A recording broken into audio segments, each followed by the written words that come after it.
future comes. Captain Starr of space!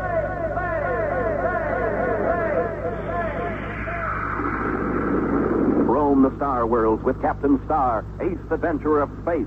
Thrilling transcribed adventures in outer space and strange and far-off worlds where mystery, intrigue, and danger ride on every space fleet mission with Starr of space!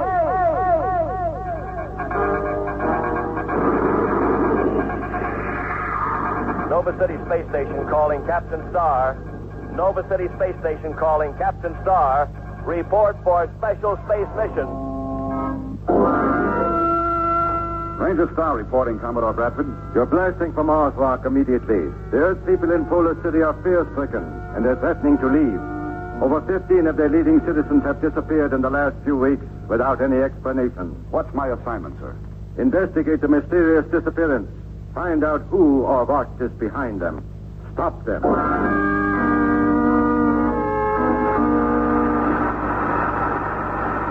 Shooting Star to Spaceport, Nova City, Earth. Spaceport, Nova City. Go ahead, Shooting Star. Blasting on priority assignment, SR-1, destination Polar City, Mars. Ranger Starr commanding. Gail Archer. Laps on Anderson crew. Stand by. Okay, Rock. She's all yours. Pile building up. 10, 9, 8, 7, 6, 5, 4, 3, 2, 1. Really?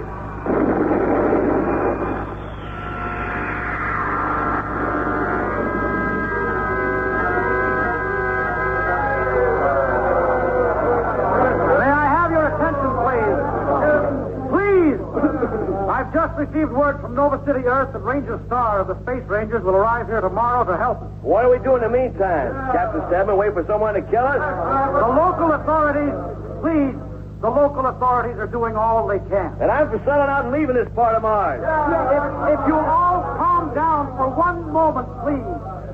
Please, let's at least give this Ranger our support. If you can't find out anything, then I'll be the first to lead you out of Polar City. Captain Stedman! Captain Stedman! Tommy, what is it? My uncle! Uncle Bob! What happened? Uncle Bob is gone!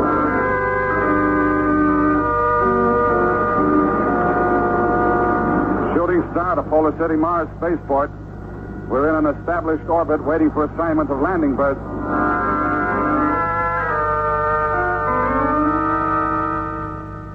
Robert Jane's disappearance brought the total of missing persons up to 16 among the Earth colony. And they've all disappeared without any logical explanation. I see. But how can people disappear in thin air, Captain Stedman? I wish I could answer that, Flash. I understand that Tommy was with his uncle when he disappeared. According to Tommy, yes. Is there any reason to doubt him? You know how young children are. They have vivid imaginations. Yes. But Tommy was very broken up over his uncle's disappearance, wasn't he? I can understand why. Tommy's parents were killed by the Martians when the Earth people settled here. His uncle adopted him. Have you seen Tommy yet? No. Gail Archer, medical supervisor, member of our crew, is with him right now. We thought she could break the tension better. All I can suggest is that you listen to his story and draw your own conclusions. Oh, we intend to. Fantastic as it may sound, it could be true, I suppose. Most of the Earthmen here are farmers, aren't they? Yes. Polar City, as you know, is noted for its excellent farming area. This section being close to the polar cap makes it a perfect climate, not to mention the fact it provides us with the best land on the planet. Then it would be possible that the belt around the polar area could eventually make Earthmen on Mars self-sustaining as far as the food supply goes. Well, yes, eventually, but I don't see... What do you mean, Rock? Well, whoever controlled the food supply on Mars could control the people. Is that correct, Captain Stedman? We never thought of it, but yes, I guess you're right. Then someone or something is trying to scare the Earth people away from Polar City so they can take over the land. That's ridiculous. Oh, a hungry man will do anything for food, for his body, soul, or mind, Captain Stedman. Even kill. That is more medicine, isn't it, Miss Archer? No, this is something you'll really like, Tommy. Here. Go ahead. I promise you'll like it. What is it? Well, a special drink that all boys and girls like on Earth. It's a vitamin malt. Go ahead. It is good. Thanks a lot. I'm glad you like it. Tell me something about Ranger Starr. Oh, you like him. He's a space ranger, and, well, he's big and handsome and has a cute smile and a twinkle in his eyes. You like Rocky, don't you? Now, listen, young man, you're getting very personal. But you do like him, don't you? Well, certainly. I've been a member of his crew since the Space Fleet days. No, I mean, you really like him. Well, He is very nice, but now listen, I think that you said... How's the patient, Gil? Oh, he's just fine, Rocky. Boy, am I glad to see you. Oh? I was just asking her if you like... Tommy wanted to know when you were going to get here. Tommy, this is Ranger Starr. Rocky to you, Tommy. Hi, Rocky. Tommy's been asking a lot of questions. Well, that's the only way you'll ever learn, Tommy. Ask questions. And that's why I want to ask you some questions. I want to learn something. All right, sir. Well, the day that you were out with your Uncle Bob, tell me what happened. We went out to look over the land. Uncle Bob did that about once every 6 Earth months. Well, we were skipping some rocks along the water in the stream, and all of a sudden Uncle Bob stopped and started walking away. Mm-hmm. What did you do? I followed him and kept asking him where he was going, but he wouldn't tell me. Well, what did he do? He hit me and knocked me down. I was so scared I ran back into town. Uncle Bob was nice to you, wasn't he, Tommy? Always. Well, then, don't blame him for what happened. He probably wasn't himself. Sounds like he was under some sort of hypnotic spell. But where'd he go? Why'd he leave me? That's what we're trying to find out, Tommy. Oh, Rock, Stedman wants you on the visit wave. Well, I'll be right back, Tommy. I'll go with you. What is it, Flash? Well, Stedman wouldn't tell me, just said it was urgent. What kind of a boy does Tommy strike you as being, Gail? Oh, a very normal boy, Rocky. Why? I just wondered. That was my impression, too. Did Tommy help any? Some. A mental control is being exerted over the missing person. Exactly what, I don't know. Here's a visit wave. Ranger Starr. Stephen's here, Ranger Starr. Better get over to my place at once. Avon Brickner, one of the missing persons, just walked into my office.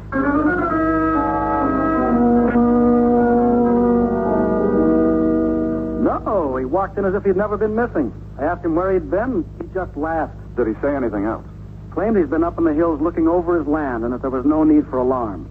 He got up to leave and then just passed out on the floor.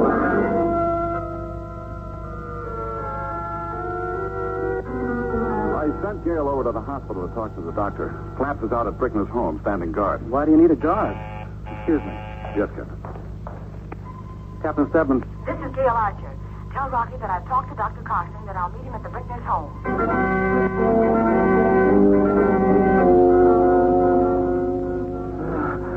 And just to look at him, Rocky, I'd say that he'd battled something both mentally and physically. And the hollows in his face are deep, but that could be from lack of food. And the doctor checked him over but couldn't find anything physically wrong. A case of shock is all he could call it. Did he find anything unusual on his person? Yes, here. In the palm of Brickner's hand. Looks like a burn. Well, that's what we thought at first, but it's more like a mark, a birthmark, a discoloration of the skin. That's odd. Burn looks like a diamond. It's almost a perfect shape. Well, what do you think it is? I don't know. Did you check with his wife to see if it could have been a birthmark? Mrs. Brickner was sent to bed by Dr. Carson. She was in a very nervous state. Well, nothing we can do here. Come on. Find anything? Maybe. I'm staying here with you, Flaps, to stand guard. Gail will go back to Tommy's place. Do you expect something to happen here, Rocky? Avon Brickner's return seems more than just a coincidence. He disappeared once. It could happen again.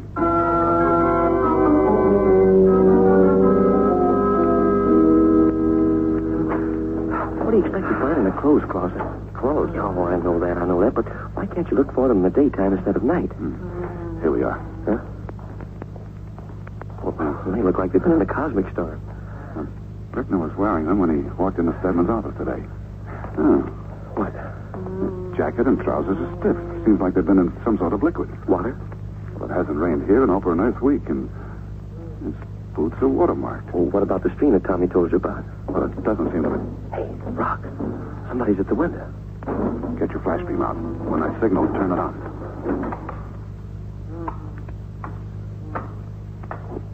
What is it? Quiet, Flash. Hey, look. It's walking over to Brickner's bed. It looks like it's going to... Turn on your flash beam, quick! Yeah, Don't blast, Flash. Oh, but he's getting away. We don't want to kill intelligent life unless we have to. But what was it? Well, it looked like a small-sized version of a Martian. We won't say anything about this, Flash. I'd just soon forget about it. Just hope we don't meet up with another one. We'll probably meet up with quite a few of them before this assignment is over.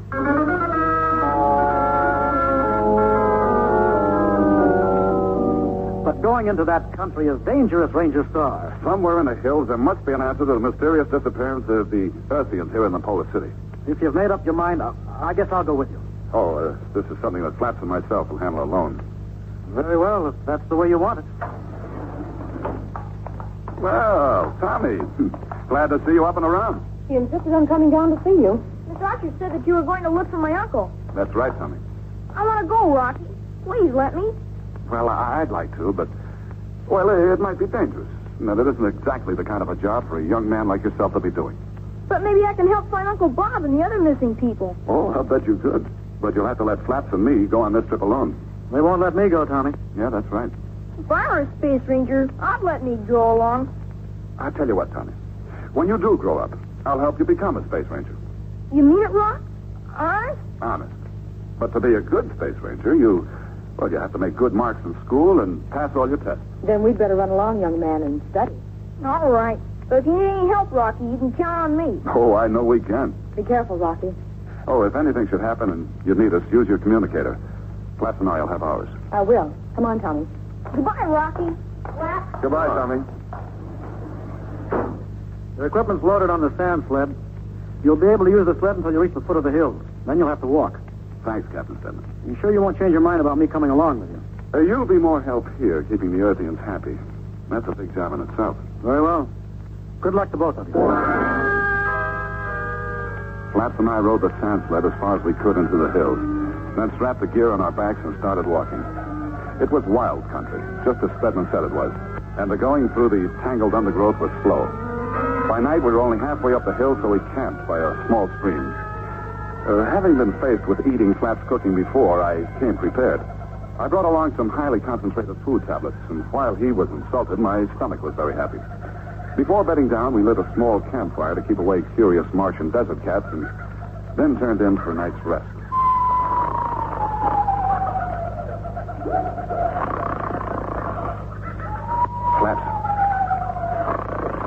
Flaps, wake up. Flaps! What's going on? We have a visitor. Over in the bushes. Huh? Get your blaster. Go around one side, I'll go around the other. Now be careful. Come on out of our blast. I'll count up to 3, then start blasting. 1, 2. Don't blast, Rocky. It's me. Hold it, Flaps. Hold it. I know I broke my promise, Rocky, but I just had to come along. But how did you get here? I hid in the back of your sand sled. Oh, why didn't we see you? When you stopped, I climbed out and then followed along behind. Jumping Jupiter. Tommy. Hello, Ranger Flap. Hi, kid. Do I have to go back, Rocky? Well, you can't go back tonight. Oh. We'll contact Gail on the communicator the first thing in the morning, and then we'll see if you can stay or not. Right now, say your prayers and get some sleep.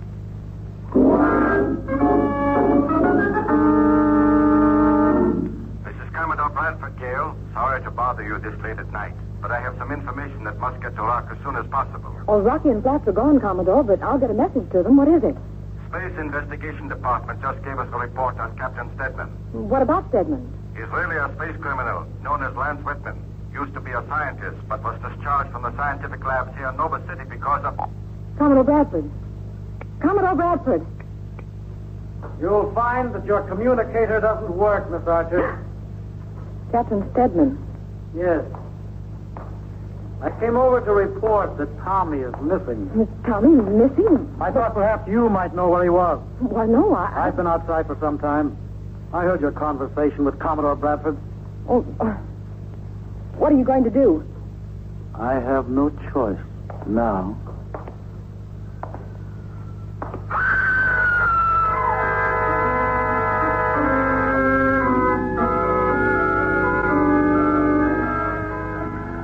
Well, how do you feel after a good breakfast, Tommy? Fine, Rocky. Yeah. Nothing like a good breakfast to give you a good start in the day. You remember that. I will. I don't understand it, Rock. Understand what, Flash? Well, my communicator doesn't work. Tried everything. Well, then use mine. I did. It doesn't work either. Well, they were both checked before we left Stedman's. Yeah, well, whoever checked them to be sure they wouldn't work. Flaps took one of the communicators apart and found a microtube missing. Now we were out of communication with Gale and had no way of knowing what was going on in Polar City. Get the gear together, Flaps. We're going back to Polar City now. Right. Rocky! Rocky, help! Ah! I spun around fast in the direction of Tommy's frantic voice and started running to help him. Down by the edge of the stream, I saw one of the funny Martian men Platts and I had seen before. He had Tommy in his arms. I grabbed him and spun him around. He might have been small, but he was fast and strong. I was on the ground now with the Martian on top of me. His hands were around my throat, and I was struggling to break his grip. Hey, what in the universe happened? He grabbed Tommy and was running away. Well, that's the same kind of creature we saw at Bridger's house. Yeah, I told you. We'd be seeing a lot more. Well, where's Tommy? He was just here a few seconds ago. He's not here now. Tommy! Tommy! There he is, Rock. Look, he's walking down the middle of the stream. Tommy! Just a minute! Great day in the universe. Look at him. He's way out of this world. Don't touch him, Pat. Well, shouldn't we do something? Tommy's all right, I'm sure, but in some sort of a trance. Oh, what's he holding in his hand? Looks like a necklace or a charm. Hey, I remember now. That native had something around his neck. I was on the ground, and suddenly I felt weak, and that's it, Flex. The necklace had a purple ornament on it. That's the piece that hypnotizes victims, and through it, a mental power controls them. Well, what do we do about Tommy? Follow him.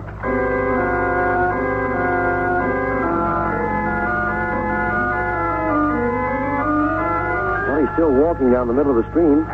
Can't we do something to break the hypnotic spell? I don't know what effect it might have on him. The mental force is leading him someplace. We'll have a better chance if we can find out exactly what the control is. Then, once it's broken forever. Hey, look, Rock.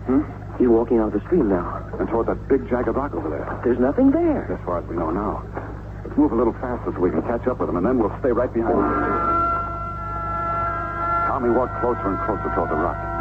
We moved up close behind him so that we could protect him against any danger. When he reached the rock, he stopped, and suddenly the rock separated and swung open. Jumping Jupiter. It's opening up. We're going to follow him in. Now, act just the way he does, in a trance. And whoever's behind the rock slab will think we're one of the captives. Yeah, you hope. I'm hoping real hard. Now we found ourselves in a huge cave. The rock slab swung shut. We followed Tommy down the cave that was lit with purple torches on each side. Ahead of us, there was a big open area with 20 or more of the native Martians, like the one we had fought with earlier, standing around a large open pool. Tommy walked right into their midst and stopped.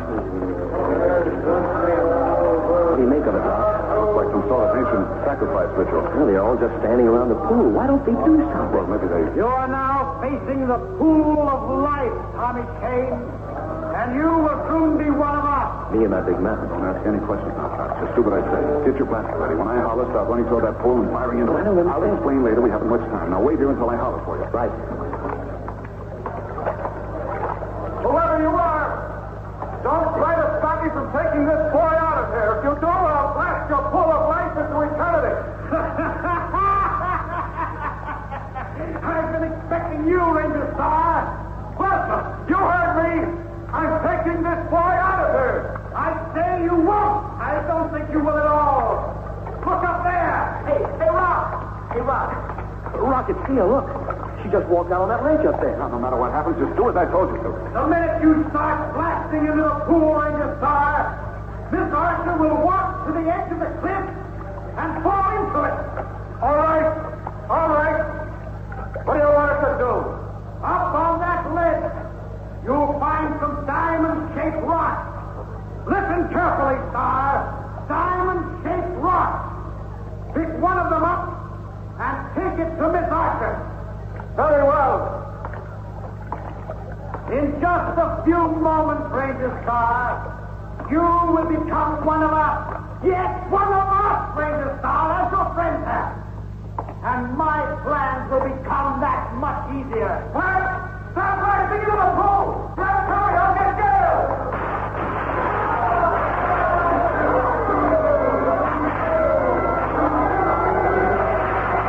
Let's go, Flash, before the place is in. No, you can't destroy my work. I've been years trying to protect my people. Come back.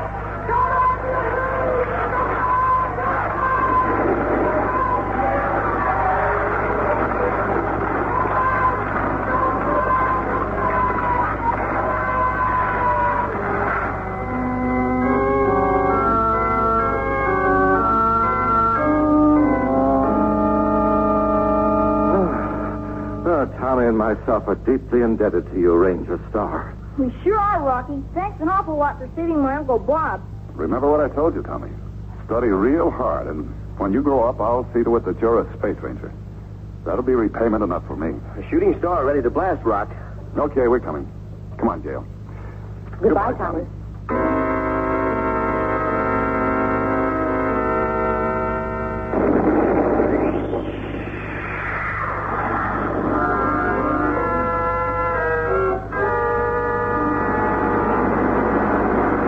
Well, another mission accomplished, Rocky. Yes, but with a very narrow escape. You know, all I want to know is what was in that pool that I blasted so much, Rock? Well, that was a form of intelligent matter that Stedman perfected.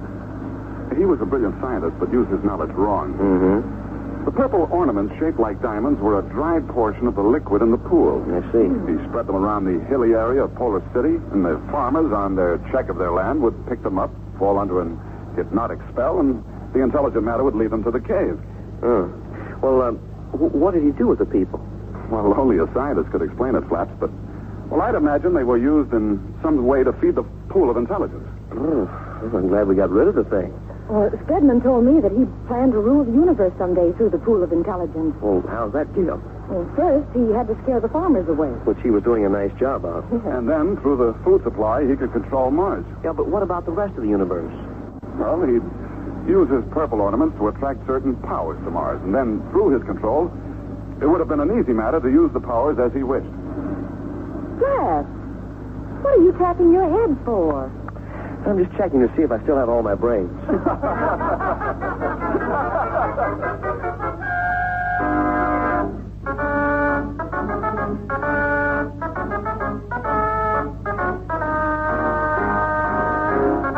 Captain Starr of the Space Fleet is based on characters created by Tom Hubbard and written for radio by Tom Hubbard and Fred Eggers.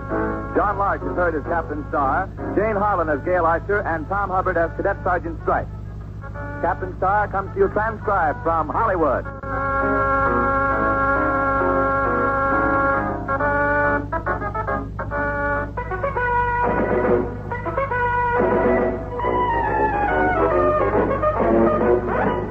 That's all for today, boys and girls. Be sure and join us next week for some more Saturday morning adventures.